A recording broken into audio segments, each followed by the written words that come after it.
Hello बच्चों, मैं हूं शुभम। दोस्तों, आप सभी का एक बार फिर से स्वागत है हमारी क्लास में। बच्चों, जो हमारी एमसीक्यू सीरीज चल रही थी उसी को आगे हम कंटिन्यू करने वाले हैं। दोस्तों, मैं जैसे हर बार आपसे कहता हूं कि भैया ये सीरीज जो है आपकी one of the best most important series होने वाली है। आपके जितने भी अपकमिंग फार्मासिस्ट एग्जाम होने वाले हैं उनमें ये आपकी सीरीज लाभदायक होगी आपके लिए। ठीक है, इनके जो एक्सप्लेनेशन हम आपको प्रोवाइड कर रहे हैं इनको कहीं लिख लीजिए, नोट्स बना लीजिए, क्योंकि ये बहुत ही इंपॉर्टेंट क्वेश्चंस होंगे आपके। हर एग्जाम में पूछे गए क्वेश्चंस हैं, प्रीवियस ईयर क्वेश्चंस को यहाँ पर हम डिस्कस कर रहे हैं। तो चलिए, पहला क्वेश्चन है हमारा 91 number. What is the property of diuretics? आपको बताना है कि डायूरेटिक्स की कौन सी प्रॉपर्टी होती है। तो आप लोगों ने pharmacology, medicinal chemistry, pharmaceutical chemistry सभी में पढ़ा होगा कि डायूरेटिक्स क्या होते हैं। पहला ऑप्शन आपका डिक्रीज हार्ट रेट, मतलब इनकी प्रॉपर्टी के बारे में क्वेश्चन है। तो ये हार्ट रेट को डिक्रीज करते हैं। इंक्रीज यूरिन आउटपुट, क्या यूरिन के आउटपुट को इंक्रीज करते हैं। लोअर ब्लड प्रेशर, क्या बीपी को डाउन करते हैं। इंक्रीज ब्लड शुगर लेवल, क्या ये हाइपरग्लाइसीमिक होते हैं। तो भैया देख लीजिए, डायूरेटिक्स के बारे में थोड़ी सी बात समझिए। डायूरेटिक्स जो है इसकी ओरिजिन हुई है, एक टर्म होता है आपका डाईओरेटिकॉस, ठीक है, जिसका मतलब होता है टू यूरिनेट। क्या है? डाईओरेटिकॉस टर्म से डायूरेटिक्स की उत्पत्ति होती है और इसका मतलब होता है टू यूरिनेट। इसका मतलब ये हमारी बॉडी से यूरिन के प्रोडक्शन को इंक्रीज करेंगे, जिससे हमारी बॉडी के अंदर जो वाटर होगा, जो सॉल्ट होगा, है ना, सॉल्ट में सोडियम हो गया, पोटेशियम हो गया, क्लोराइड हो गया, ये सारी जो होंगी हमारी बॉडी से बाहर निकलेंगे, ठीक है, in the form of urine. ठीक है, तो यूरिन के प्रोडक्शन को इंक्रीज करते हैं, जिससे वाटर एंड सॉल्ट का एक्सक्रीशन जो होता है वो बॉडी से बढ़ जाता है। ठीक है, इसका मतलब इनका अगर हम यूज बोलें तो अगर भैया आपके अंदर फ्लूइड का एक्यूमुलेशन हो गया है, जैसे ओडिमा की कंडीशन होती है, तो अगर ओडिमा कंडीशन आपके अंदर अपीयर होती है तो हम ऐसे सब्सटेंस का यूज कर सकते हैं। अब फ्लूइड रिटेंशन हुआ है, फ्लूइड एक्यूमुलेशन हुआ है, जिससे स्वेलिंग आ गई है, ओडिमा क्रिएट हो गया है। अब यहां पर हम इन दवाइयों को लेंगे जिससे वाटर और सॉल्ट जो भी होंगे वो हमारी बॉडी से बाहर निकलेंगे। ठीक है, इन्फ्लामेशन जो होगी वो कम हो जाएगी, या ओडिमा की कंडीशन जो होगी वो ट्रीट हो जाएगी। क्लियर है बच्चा?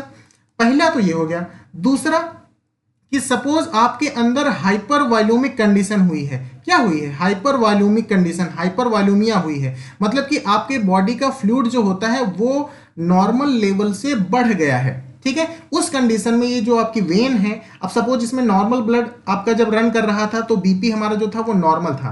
ठीक है, अब यहां पर क्या हुआ कि हाइपर वॉल्यूमिया हो गया, मतलब कि ब्लड का अमाउंट या फ्लूइड का अमाउंट जो था वो बॉडी के अंदर बढ़ गया, जिससे अब इस वेन के ऊपर ब्लड के द्वारा प्रेशर जो लगाया जाएगा वो ज्यादा लगाया जाएगा, है ना। इसका मतलब कि बीपी जो हमारा होगा वो बढ़ जाएगा। कंडीशन क्या है? हाइपर वॉल्यूमिया कंडीशन, बीपी इंक्रीज हो गया। तो इन दवाइयों को हम तब भी यूज कर सकते हैं जब हमारी बॉडी के अंदर हाइपर वॉल्यूमिक कंडीशन अपीयर होती है, जिससे हमारा ब्लड प्रेशर राइज होता है। अब ये दवाएं क्या करेंगी? जो हमारे अंदर वाटर है, सॉल्ट है, इसके एक्सक्रीशन को बढ़ा देंगी, जिससे फ्लूइड का जो वॉल्यूम था वो डिक्रीज हो जाएगा। अब जैसे ही हाइपर वॉल्यूमिक कंडीशन ट्रीट होगी, वेन के ऊपर जो एग्जर्ट कर रहा था प्रेशर, बीपी बढ़ने की वजह वही तो थी, तो अब बीपी जो होगा हमारा ये ट्रीट हो जाएगा।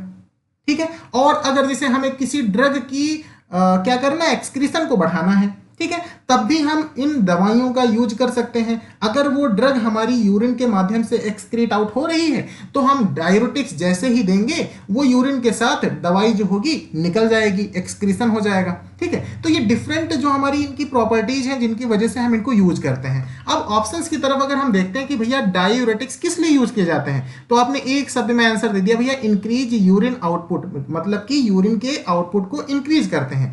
हमने ये भी बताया कि भैया ये ब्लड प्रेशर को नॉर्मलाइज करते हैं, लोअर नहीं करते हैं, नॉर्मलाइज करते हैं। ठीक है, हालांकि ये ऑप्शन आपका सही हो सकता था, लेकिन ये सेकेंडरी फंक्शन है हमारे डायूरेटिक्स का, ये जो है ये प्राइमरी फंक्शन है। ठीक है, तो यहाँ correct option increase urine output हो जाएगा। अगर ये नहीं होता तब ये हमारा ऑप्शन सही हो सकता था।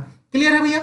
Decrease heart rate, heart rate decrease नहीं करते हैं। हार्ट रेट डिक्रीज करने वाले एजेंट्स क्या होते हैं? निगेटिव क्रोनोट्रॉपिक उनको बोलते हैं। क्या बोलते हैं? Negative chronotropic. कई बार क्वेश्चन पूछा गया कि निगेटिव क्रोनोट्रॉपिक क्या होते हैं। ठीक है, और इंक्रीज ब्लड शुगर लेवल। देखिए, ब्लड शुगर लेवल को इंक्रीज करना, ब्लड शुगर लेवल को डिक्रीज करना, ये एडवर्ज एक्शन आपके होते हैं। ठीक है, जैसे हम आपको एक एग्जांपल देते हैं, थियाजाइड डायरेटिक्स आपके होते हैं। कई बार बच्चा ये क्वेश्चन पूछा गया है, थियाजाइड डायरेटिक्स जो होते हैं ये क्या करते हैं? हाइपर कैल्सीमिया तो कॉज करते ही करते हैं, हाइपरग्लाइसीमिया भी कॉज करते हैं। क्या करते हैं? हाइपरग्लाइसीमिया। हाइपर, इसको याद कर लीजिए, हाइपर ग्लूक है ना, GLUC। ठीक है, मतलब कि ग्लूकोज के लेवल को क्या करेंगे? बढ़ाएंगे।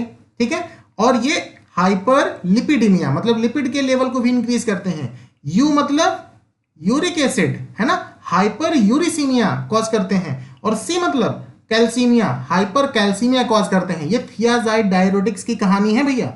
ठीक है, और अगर हम केवल याद कर ले हाइपर ग्लू, ठीक है, सी हटा दें, मतलब कि हाइपर कैल्सीमिया केवल थियाजाइड डायरेटिक्स कॉज करते हैं। और अगर हम कह दें कि हाइपर ग्लू है भैया, तो हाइपर ग्लू वाले में कौन से आ जाएंगे आपके? ये आ जाएंगे हाई सेलिंग डायरेटिक्स या फ्यूरोसेमाइड, ब्यूमेटानाइड वगैरह।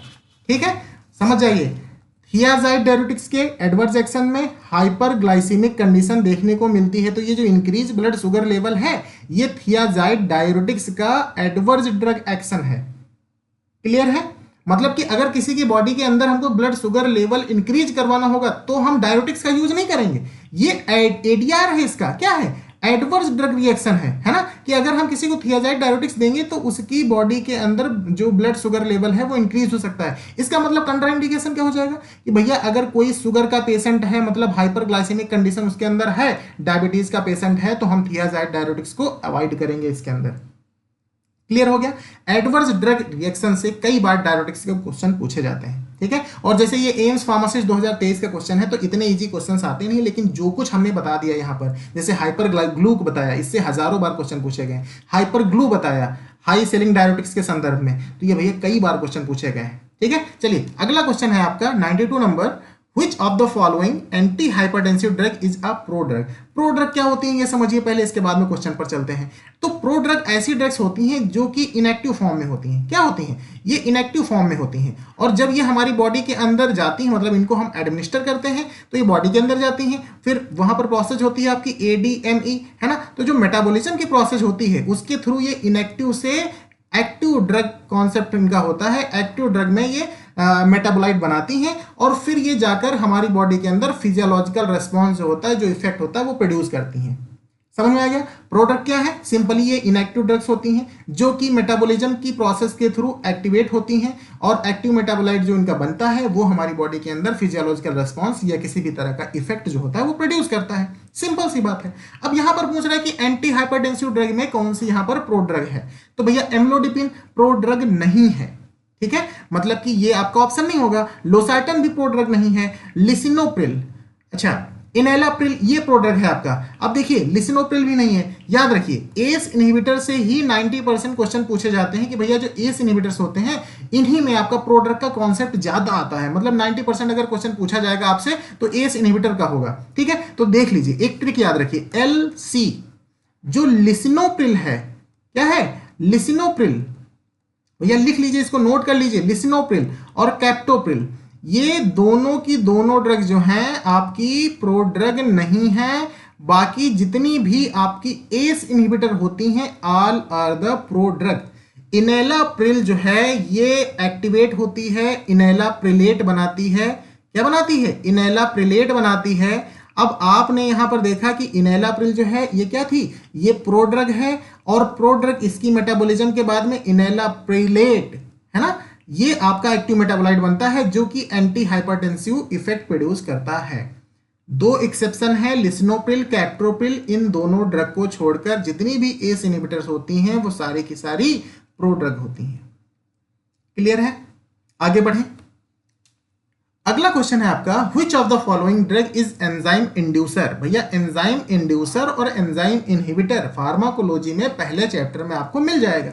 ठीक है, एंजाइम इंड्यूसर क्या होते हैं, इससे कई बार क्वेश्चन पूछा जाता है। पहला क्वेश्चन इससे पूछा जाता है कि भैया जो एंजाइम इंड्यूसर होते हैं ये आखिर ड्रग की मेटाबॉलिज्म या ड्रग के जो ड्यूरेशन ऑफ एक्शन होती है, drug duration of action, duration of action, इस पे क्या इंपैक्ट डालते हैं। मतलब कि ड्यूरेशन ऑफ एक्शन को बढ़ाते हैं या घटाते हैं। एंजाइम इंड्यूसर की बात कर रहे हैं, और ये कई लाख डॉलर का क्वेश्चन है, कई बार पूछा गया है। ठीक है, दूसरा कि अगर ड्रग की मेटाबॉलिज्म ये बढ़ाएंगे तो क्या होगा। मतलब कि ड्रग की अगर ये मेटाबॉलिज्म बढ़ा देते हैं किसी ड्रग की, ठीक है, क्योंकि ये एंजाइम को इंड्यूस करते हैं। तो ड्रग की मेटाबॉलिज्म बढ़ाते हैं या घटाते हैं, पहला तो हमारा ये क्वेश्चन हो गया। ठीक है, बढ़ाते हैं या फिर घटाते हैं। ठीक है, दो क्वेश्चन ये हो गए। अभी इन्हीं दो क्वेश्चंस को मैं कोरिलेट करूंगा, देखना कितना इंपॉर्टेंट है। ठीक है, और तीसरा क्वेश्चन बन जाता है कि भैया ड्रग इंड्यूसर ड्रग्स जो होती हैं, सॉरी एंजाइम इंड्यूसर जो ड्रग्स होती हैं वो कौन कौन सी होती हैं। ये मान के चलिए अगर आपका ये चीज तैयार है तो आप 80% क्वेश्चन ऐसे ही कर देंगे ऑप्शन देख के। ठीक है, तो सबसे पहले इसी पे बात कर लेते हैं, क्योंकि मेजॉरिटी ऑफ क्वेश्चंस इसी से पूछे जाते हैं। एंजाइम इंड्यूसर में कौन कौन से आते हैं, ये आपको भैया ट्रिक याद करना है। क्या याद करना है, एक ट्रिक हम आपको बता रहे हैं वो याद कर लीजिए। आपको याद रखना है GPRS सेल फोन। क्या याद करना है, GPRS सेल फोन, या हम तो ये कहेंगे भैया कि आपको याद करना है 3GT2RS सेल फोन। ठीक है, 3G का मतलब क्या है, एक G का मतलब है भैया ग्रीसोफल्विन। क्या, ग्रीसोफल्विन याद कर लीजिए, लिख लीजिए कहीं, इससे इंपॉर्टेंट क्वेश्चन पूछा जाता है भैया, हर बार पूछा जाता है। ये हो गए ग्लूकोकार्टिकॉइड। ठीक है, ग्लूकोकार्टिकॉइड। 3G हमने क्यों लगाया, 3G है। एक आपकी ड्रग हो गई ग्लूटेथेमाइड। ठीक है, ग्लूटेथामाइड, यार स्पेलिंग वगैरह देख लीजिएगा, है ना, ग्लूटेथामाइड। अब ये 3G वाला कॉन्सेप्ट खत्म। अब बात आती है पी की, P2 है ना, तो एक P का मतलब है आपका भैया फेनिटोइन। क्या हो गया, फेनिटोइन। और दूसरे P का मतलब है फिनाइल ब्यूटाजोन। क्या है, फिनाइल ब्यूटाजोन। क्लियर, P2 वाला कॉन्सेप्ट खत्म। अब R की बात आती है तो भैया एकमात्र एंटीबायोटिक जो कि किसका काम कर रही है, एंजाइम इंड्यूसर का। बाकी सारी क्या करती हैं, एंजाइम इनहिबिशन का काम करती हैं। तो रिफाम्पिसिन हो गई भैया आपकी। ठीक है, ये एंजाइम इंड्यूसर। अब हो गया 3GP2R हो गया। अब बचा S आपका। S मतलब कि स्मोकिंग। अगर आप स्मोकिंग कर रहे हैं तो आपके अंदर जो साइटोक्रोम P450 या अदर जो एंजाइम हैं जो कि हमारी ड्रग की मेटाबॉलिज्म करवाते हैं वो एक्टिवेट हो जाएंगे। ठीक है, मतलब कोई दवा खाए हो, इसके बाद में अगर स्मोकिंग कर लिए हो तो उसकी मेटाबॉलिज्म फास्ट हो जाएगी, है ना, किसी ड्रग की। अब हो गया GPCRS, है ना, GPRS। अब सेल फोन, सेल मतलब C का मतलब क्या है, C का मतलब भैया है क्लोरल हाइड्रेट। क्या है, क्लोरल हाइड्रेट।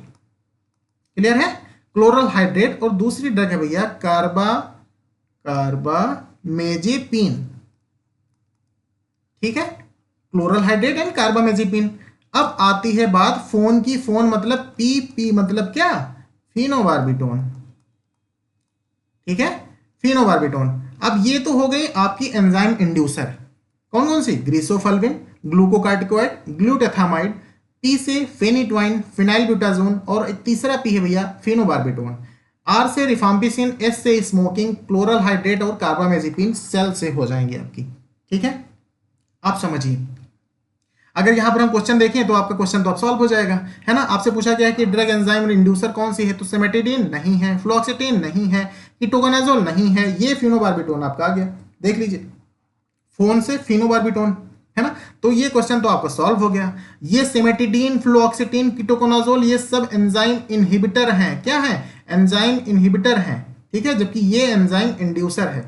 अब देखिए, हमने पहला क्वेश्चन पूछा था कि भैया ड्रग ड्यूरेशन ऑफ एक्शन पे क्या इफेक्ट पड़ेगा, दूसरा पूछा था ड्रग मेटाबॉलिज्म के ऊपर क्या इंपैक्ट पड़ेगा अगर एंजाइम इंड्यूसर कोई ड्रग है। तो समझिए, एंजाइम इंड्यूसर का मतलब क्या, जो हमारे मेटाबोलाइट एंजाइम होते हैं जो मेटाबॉलिज्म हमारी बॉडी के अंदर करवाते हैं। ठीक है, एग्जांपल के तौर पे साइटोक्रोम P450 हो गया आपका, है ना। देखो, दो तरह के एंजाइम्स होते हैं, microsomal enzyme, non microsomal enzyme. तो माइक्रोसोमल एंजाइम की एक्टिविटी अगर कोई ड्रग बढ़ा रही है तो उनको हम बोलेंगे एंजाइम इंड्यूसर। और सोचिए कि अगर कोई ड्रग जो हमारी थी ए ड्रग, ये मेटाबॉलिज्म हो रही थी, यहाँ पर एक एंजाइम काम कर रहा था, वो बी में कन्वर्ट हो रही थी, है ना, मेटाबॉलिज्म करवा रही थी, और फिर इस ड्रग का एक्सक्रीशन हो जा रहा था, ये हमारी बॉडी से बाहर निकल जा रही थी, ये प्रोसेस हो रही थी। अब क्या किया, ये नॉर्मल था। अब एक ड्रग हमने लिया फिनोबार्बिटोन। अब इस ड्रग ने इस एंजाइम को सुपर एक्टिव कर दिया, है ना, पहले एक्टिव थी लेकिन अब ये सुपर एक्टिव हो गई। तो ए ड्रग जो थी उसकी मेटाबॉलिज्म बहुत जल्दी सुपर फास्ट वे में हो जाएगी, किसमें, बी में, और ये ड्रग तुरंत हमारी बॉडी से बाहर निकल जाएगी, है ना। पहले टाइम लग रहा था 2 घंटे का, अब ये आधा घंटे में ही बाहर निकल गई। ठीक है, तो यहां पर क्या हुआ, मेटाबॉलिज्म जो थी वो मेटाबॉलिक एंजाइम हमारे वो फास्ट हो गए, जिससे मेटाबॉलिज्म अल्ट्रा फास्ट हो गई। अब अल्ट्रा फास्ट जैसे ही मेटाबॉलिज्म हुई, ड्रग हमारी बॉडी से एक्सक्रीट आउट हो गई। अब यहां पर हुआ क्या भैया, जब ड्रग हमारी बॉडी के अंदर कम देर तक स्टे करेगी, मतलब एक्सक्रीट आउट जल्दी हो जाएगी, तो उसका ड्यूरेशन ऑफ एक्शन जो होगा उतना ही कम हो जाएगा। क्लियर है? मतलब कि अगर कोई ड्रग हम ए ले रहे हैं प्लस बी ले रहे हैं और उसमें से ए ड्रग जो है वो एंजाइम इंड्यूसर है, ठीक है, तो वो बी ड्रग की मेटाबॉलिज्म को इंक्रीज कर देगी, जिससे बी ड्रग का जो एक्सक्रीशन होगा वो जल्दी होने लगेगा और उसकी ड्यूरेशन ऑफ एक्शन जो होगी वो बढ़ जाएगी। तो भैया यहां पर सीधा सा क्वेश्चन आपसे पूछा जाता है कि जो एंजाइम इंड्यूसर ड्रग्स होती हैं वो ड्रग की ड्यूरेशन ऑफ एक्शन को बढ़ाती हैं या घटाती हैं? तो ड्रग की ड्यूरेशन एक्शन को ये घटा देती हैं, ठीक है। ड्रग की मेटाबॉलिज्म के ऊपर क्या इंपैक्ट डालेंगी? तो ड्रग की मेटाबॉलिज्म को भी बढ़ा देती हैं, ड्यूरेशन ऑफ एक्शन को घटा देती हैं। ध्यान रखिएगा, एंजाइम इनहिबिटर जो ड्रग्स होती हैं वो ड्यूरेशन ऑफ एक्शन को बढ़ा देती हैं, और जबकि enzyme inducer drug duration of action को घटा देती हैं। बहुत इंपॉर्टेंट चीज आपको हमने यहां पर समझाई है, ठीक है, तो आपको याद रखना है। बाकी अगर कोई दिक्कत होती तो आप हमें कमेंट सेक्शन में कमेंट करके उसे पूछ सकते हैं, है ना, वी विल डेफिनेटली रिस्पॉन्स। अगला क्वेश्चन है आपका 94 number, disulfiram like reaction is caused by which anti diarrhoeal agent? Disulfiram like reactions कौन सा एंटी डायरियल एजेंट्स यहां पर प्रोड्यूस करता है? पहला ऑप्शन है आपका बिस्मथ सैलिसिलेट, दूसरा ऑप्शन है मेट्रोनिडाजोल, डाइफेनॉक्सिलेट, लोपेरामाइड। तो भैया देखिए, जो मेट्रोनिडाजोल है ये आपका डाइसल्फिराम लाइक रिएक्शंस प्रोड्यूस करता है, जो कि आपका एंटी डायरियल एजेंट है ना। मेट्रोनिडाजोल वगैरह आपने पढ़ा होगा बहुत अच्छे से, ठीक है। तो ये डाइसल्फिराम लाइक रिएक्शंस प्रोड्यूस करते हैं। अब अच्छा, डाइसल्फिराम लाइक रिएक्शंस है क्या? इसके लिए एक हमने आपको ट्रिक बताई थी कि भैया इसको याद कैसे करना है आपको, ठीक है। तो डाइसल्फिराम भैया करता क्या है, आप जब भी एथिल एल्कोहल के एडिक्ट हो जाते हैं, है ना, एथिल एल्कोहल की एडिक्शन को दूर करने के लिए हम डाइसल्फिराम का यूज करते हैं। अब ये डाइसल्फिराम करता क्या है? ये भैया डाइसल्फिराम जो है एथिल एल्कोहल की मेटाबॉलिज्म जो होती है उस पाथवे को रोक देता है। किस एंजाइम को ब्लॉक करके? एक एंजाइम आपका होता है एल्डिहाइड डिहाइड्रोजिनेज एंजाइम। कौन सा एंजाइम होता है? एल्डिहाइड डिहाइड्रोजिनेज एंजाइम, ठीक है। तो एल्डिहाइड डिहाइड्रोजिनेज एंजाइम को जब रोक देता है तो क्या होता है, एसिटल्डिहाइड का फॉर्मेशन जो हुआ रहता है ना, वो हमारी बॉडी के अंदर एक्यूमुलेट होता है, एसिटल्डिहाइड का लेवल हमारी बॉडी के अंदर बढ़ जाएगा, ठीक है। अब होगा क्या, ये जो होगा हमारे अंदर डिस्कंफर्ट कॉज करेगा बाय प्रोड्यूसिंग नोजिया, है ना, नोजिया, वोमिटिंग, ठीक है, और दूसरे तरह के हमें हेडेक हो जाएगी, है ना, ये सिम्टम्स प्रोड्यूस होने लगेंगे। तो अगर हम एथिल एल्कोहल के एडिक्ट हो गए हैं और हमारी धर्म पत्नी जो है उन्होंने दाल में मिलाकर हमें डाइसल्फिराम दे दिया है, तो हम भैया जैसे ही शराब का कंजप्शन करेंगे मेटाबॉलिज्म रुक जाएगी शराब की, मतलब एथिल एल्कोहल की, एसिटल्डिहाइड का लेवल हमारी बॉडी के अंदर इंक्रीज होगा, हमको नोजिया, वोमिटिंग ये सारे सिम्टम्स प्रोड्यूस होंगे। तो हम कहेंगे भैया अब दारू हमें जो है हजम नहीं हो रही है। एक्चुअली हजम तो हो रही है आपको, सर आपकी वाइफ जो है वो आपकी इस लत को छुड़ाना चाह रही है, इसलिए उन्होंने यहां पर डाइसल्फिराम दे दिया। अब डाइसल्फिराम लाइक रिएक्शन कौन सी हो गई? ये भैया नोजिया, वोमिटिंग और एसिटल्डिहाइड का लेवल इंक्रीज होना। तो भैया कौन कौन सी ड्रग डाइसल्फिराम की तरह ये एक्शन प्रोड्यूस करती हैं? तो उसमें मेट्रोनिडाजोल आपकी हो जाएगी। समझ में आ गया कि डाइसल्फिराम लाइक रिएक्शन क्या है, डाइसल्फिराम हम कहां यूज करते हैं, वो अपना जो मैकेनिज्म ऑफ एक्शन है वो कैसे अपना एक्शन आखिर प्रोड्यूस करता है। 3-4 चीजें हमने यहां पर क्लियर कर ली। क्लियर है भैया? चलिए आगे बढ़ते हैं, है ना। इसकी एक ट्रिक हमने बताई थी, कमेंट सेक्शन में आपको बताना है कि क्या ट्रिक बताई थी, कौन कौन सी ड्रग्स जो होती हैं वो डाइसल्फिराम लाइक रिएक्शन प्रोड्यूस करती हैं, है ना। चलिए अगला क्वेश्चन आपका, which of the following tablet is placed sublingually? मतलब आपको बताना है कि जीभ के नीचे हम कौन कौन सी ड्रग को प्लेस करते हैं, मतलब रूट ऑफ ड्रग एडमिनिस्ट्रेशन जो है आपका वो सबलिंगुअल है। पहला ऑप्शन है एमॉक्सिसिलिन, दूसरा ऑप्शन है पैरासिटामोल, तीसरा ऑप्शन है एस्पिरिन, चौथा ऑप्शन है नाइट्रोग्लिसरीन। भैया नाइट्रोग्लिसरीन करेक्ट ऑप्शन। देखिए एम्स 2023 में क्वेश्चन पूछा गया, इतना रद्दी क्वेश्चन, ये मतलब 2023 का जो पेपर था बहुत ही इजी पेपर था, ऐसा पेपर अब आना नहीं है आपका, ठीक है। चलिए अगला क्वेश्चन है हमारा, द एंटीडोट फॉर एसिटोअमिनोफेन। आपको बताना है कि जो एसिटोअमिनोफेन मतलब क्या, पैरासिटामोल, है ना। पैरासिटामोल की अगर पॉइजनिंग हो जाती है तो हम यहाँ पर कौन सी एंटीडोट को यूज करेंगे, है ना। तो भैया देखिए नैलक्सोन है, प्लस नेल्ट्रेक्सोन है ना, नेल्ट्रेक्सोन, ये सब ओपियम है ना, ओपियम ओपोइड एंटागोनिस्ट होते हैं। क्या होते हैं?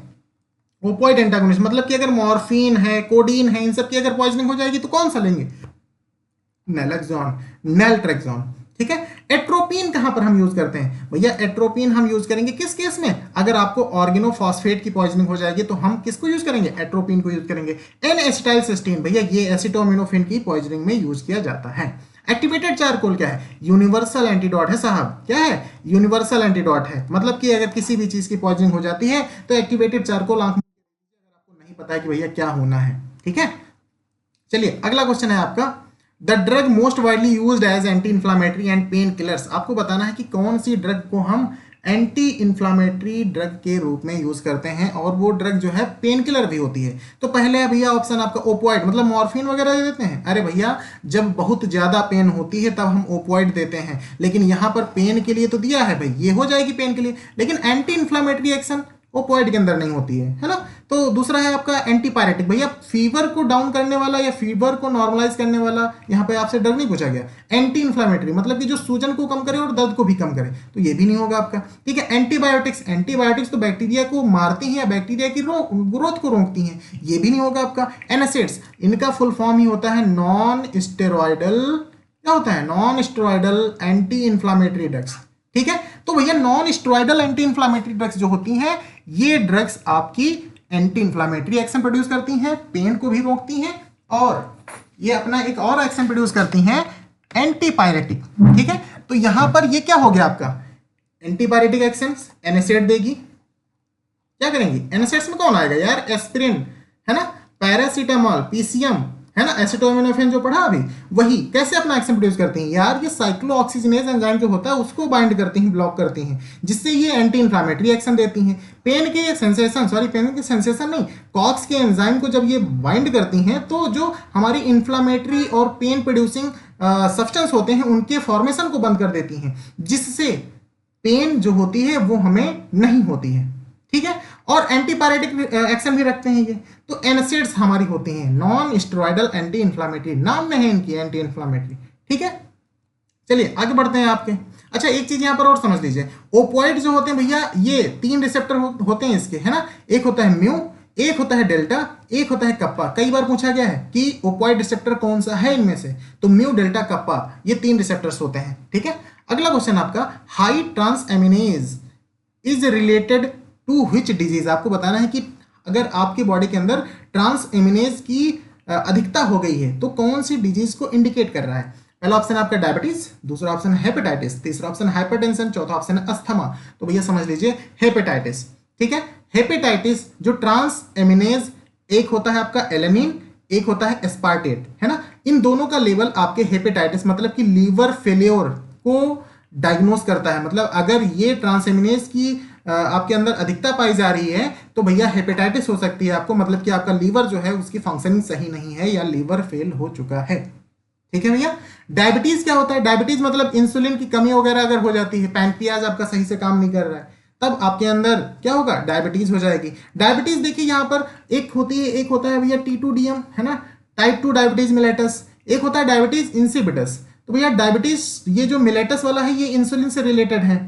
ठीक है। इंसुलिन, इंसुलिन क्या है? एक हार्मोन है आपका, कहां से सेक्रेट होता है? बीटा सेल्स ऑफ पैंक्रियास से सेक्रेट होता है, जिसको हम लैंगरहैंस के सेल्स बोलते हैं, है ना, वहीं से सेक्रेट होता है। इंसुलिन के अंदर 51 अमीनो एसिड्स पाए जाते हैं। इसके अंदर 2 चेन होती हैं, एक ए चेन एक बी चेन होती है। ए चेन के अंदर कितने अमीनो एसिड्स होते हैं? 21 होते हैं साहब। बी चेन के अंदर 30 होते हैं साहब। ये कई बार पूछा गया है साहब, है ना। अगला भैया हाइपरटेंशन क्या होती है? जब आपका ब्लड प्रेशर जो होता है वो बढ़ जाता है ना। ये शेड्यूल जे की आपकी डिजीज होती है। इसको केवल हम बैलेंस कर सकते हैं, नॉर्मलाइज कर सकते हैं, मतलब मैनेजमेंट कर सकते हैं, ट्रीट नहीं कर सकते। और अगर कोई भी दवा हाइपरटेंशन को ठीक करने के लिए दावा करती है तो वो भैया आपका क्या है? ऑब्जेक्शनेबल एडवर्टाइजमेंट है। ठीक है। अगला क्वेश्चन आपका अस्थमा। अस्थमा क्या होता है? ये है आपका लंग्स, है ना, और लंग्स के अंदर ये होंगे आपके ब्रोंकियोल्स और ब्रोंकाई वगैरह, एल्वलाई वगैरह, ये सब हो गए। जब इनके अंदर कॉन्स्ट्रिक्शन, ये इस नॉर्मल स्टेज है इसकी, और जब ये सिकुड़ जाए, है ना, तब इसके अंदर क्या होगा भैया? इसके अंदर जो एयर एक्सचेंज हो रहा था या एयर की सप्लाई हो रही थी वो कम हो जाती है, मतलब कंजेशन काज हो जाता है, जिससे हमारी ब्रीदिंग जो होती है वो सीज होने लगती है। क्या होने लगती है? ब्रीदिंग जो होती है वो सीज होने लगती है, जिससे हम सांस लेने में बड़ी कठिनाई होने लगती है हमको, जिसको हम बोलते हैं सीजेशन ऑफ ब्रीदिंग। ठीक है, वो डिस्कंफर्ट जब कॉज होने लगता है उसको हम बोलते हैं अस्थमा। इसके लिए ब्रोंकोडायलेटर क्लास की हम ड्रग्स दे सकते हैं। क्या दे सकते हैं? ब्रोंकोडायलेटर क्लास की ड्रग दे सकते हैं। ठीक है, अगला क्वेश्चन है हमारा, which of the following is a lipoxygenase inhibitor. देखिए दो चीजें होती हैं, एक होता है लाइपोऑक्सीजिनेज इनहिबिटर, एक होता है ल्यूकोट्राइन रिसेप्टर एंटागोनिस्ट। ध्यान रखिए दोनों चीज अभी आएंगी, है ना, ल्यूकोट्राइन रिसेप्टर एंटागोनिस्ट, ये दोनों अलग अलग क्लास के ड्रग हैं, कंफ्यूज नहीं होना। लाइपोऑक्सीजिनेज इनहिबिटर ये जिनेज मतलब एंजाइम को इनहिबिट करने वाली ड्रग, एक हो गया आपका ल्यूकोट्राइन रिसेप्टर एंटागोनिस्ट मतलब रिसेप्टर को इनहिबिट करने वाली ड्रग। ठीक है, ऑप्शन सुनिए, क्रोमोलिन सोडियम, है ना, यहां पर सोडियम लिखा होता है अक्सर, क्रोमोलिन सोडियम, और एक आपकी ड्रग है कौन सी भैया?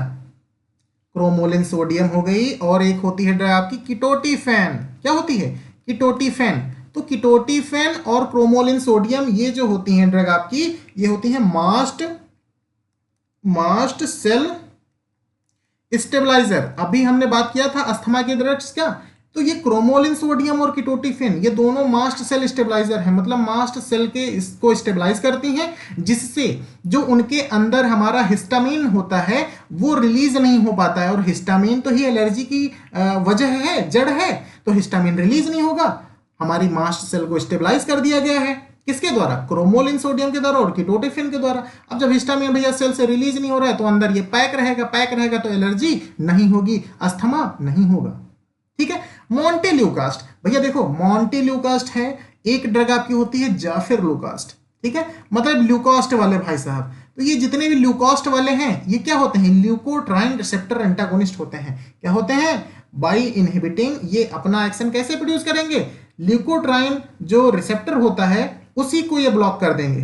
ठीक है, तो मतलब यहां पर लाइपोऑक्सीजिनेज इनहिबिटर पूछा था, तो ना ये है ना ये है। अब जी ल्यूटान साहब की बारी आती है, तो जो जी ल्यूटान है ये आपके ल्यूकोट्राइन सिंथेसिस इनहिबिटर हैं। यही भाई साहब जो ये आपका एंजाइम है लाइपोऑक्सीजिनेज, इसी एंजाइम को इनहिबिट करके अपना एंटी अस्थमेटिक एक्शन प्रोड्यूस करते हैं। किस एंजाइम को बाइंड करते हैं? ये 5 लाइपोऑक्सीजिनेज। ठीक है, अब चलिए, एल्ब्यूटेरॉल है भैया, एल्ब्यूटेरॉल है, बम्बूटेरॉल है, सल्मेटेरॉल है, टर्ब्यूटालिन है, ये जितने भी भैया हैं ये सारे के सारे ब्रोंकोडायलेटर होते हैं, या हम इनको ये कहें कि ये बीटा 2 क्या होते हैं? एगोनिस्ट होते हैं, या ये क्या होते हैं? सिंपैथोमाइमेटिक्स होते हैं, है ना। कितनी चीजें इनके बारे में हम बता सकते हैं आपको। ठीक है, चलिए अगला क्वेश्चन है हमारा, और फाइनल क्वेश्चन है, which drug is obtained from animal source. आपको बताना है कि कौन सी ड्रग को एनिमल सोर्स के द्वारा ऑब्टेन किया जाता है। पहला ऑप्शन है एस्पिरिन। भैया एस्पिरिन कंफ्यूज ना हुआ करो, एस्पिरिन क्या है? एसिटाइल सैलिसिलिक एसिड है। एसिटाइल सैलिसिलिक एसिड अगर बात करें तो ये सिंथेटिक है ना, एनिमल सोर्स से ड्राइव नहीं होती। लेकिन अगर हम सैलिसिलिक एसिड की बात करते हैं, सैलिसिलिक एसिड, तो ये भैया नेचुरली ऑब्टेन की जाती है ना, एक प्लांट से पाई जाती है। ये क्लियर है। मेटफॉर्मिन ये सिंथेटिक है। इंसुलिन, देखिए बच्चा, अगर यहां पर इंसुलिन के अलावा कोई दूसरी ड्रग होती तो हम ये कहते कि भैया, सॉरी क्वेश्चन तो यहां पर एनिमल सोर्स से है, अगर यहां पर एनिमल सोर्स से ना पूछकर यहां पर नेचुरल सोर्स से होता तब तो सोचना था कुछ, अब तो सोचना ही नहीं है, इंसुलिन हो जाएगा आपका करेक्ट ऑप्शन, है ना। अगर यही चीज नेचुरल यहां पर पूछी जाती और फिर ऑप्शन दिए जाते हमें इंसुलिन दे दिया गया या कोई और इसके जगह पर हार्मोन्स होता है, क्योंकि इंसुलिन जो है अभी एनिमल से ऑब्टेन्ड ना कर करके भैया इसको हम किससे यूज करते हैं? रिकॉम्बिनेंट डीएनए टेक्नोलॉजी, मतलब बैक्टीरिया वगैरह की मदद से बना रहे हैं। ठीक है, अगर यहां पर कोई और ऑप्शन हो जाता आपका इंसुलिन की जगह, जैसे हिपैरिन हो जाता है ना, तो हिपैरिन आपका करेक्ट ऑप्शन हो जाता, उसको हम पिग की इंटेस्टाइन से ऑब्टेन करते हैं। अब इंसुलिन यहां पर केवल दिया गया, इसलिए इंसुलिन तो भैया सही हो ही जाएगा आपका, है ना। तो ये अगर क्वेश्चन नेचुरली ऑब्टेन होता तो ये ज्यादा करेक्ट था। अब एनिमल सोर्स से ऑब्टेन नहीं किया जाता है, रिकॉम्बिनेंट डीएनए टेक्नोलॉजी के द्वारा हम इंसुलिन का फॉर्मेशन करते हैं। इंसुलिन में 2-3 चीजें हमने आपको अभी पहले ही डिस्कस कर लिया भैया, 51 अमीनो एसिड्स होते हैं। कई बार हम ये क्वेश्चन आपको बताएं, क्यों क्योंकि बहुत इंपॉर्टेंट है यार। ए चेन बी चेन, ए चेन में कितने 21 अमीनो एसिड, बी चेन में कितने 30 अमीनो एसिड, 2 डाइसल्फाइड बॉन्ड भी पाए जाते हैं इसके अंदर, 51 अमीनो एसिड टोटल होते हैं इसके अंदर। इंसुलिन जो होता है ये आपका हाइपोग्लाइसेमिक होता है, मतलब कि आपके ब्लड शुगर लेवल को डिक्रीज करता है, ठीक है। अब अगर हम बात करें बीटा सेल्स ऑफ लैंगरहैंस जो होती हैं पैंक्रियाज की, उससे ये रिलीज किया जाता है, ठीक है। पैरासीटामोल ये भी भैया सिंथेटिक है, इसको हम एसिटोअमीनोफेन वगैरह बोलते हैं, एनासेट क्लास की ड्रग है आपकी, ठीक है। तो ये याद रखिएगा। अगर आपको यहाँ पर कोई कंफ्यूजन होता है तो डेफिनेटली कमेंट सेक्शन में आप डिस्कस कर सकते हैं, और आशा करते हैं यार कि आपको ये पसंद आएगा, है ना, और आपके लिए इंपॉर्टेंट रहेगा। Thank you very much.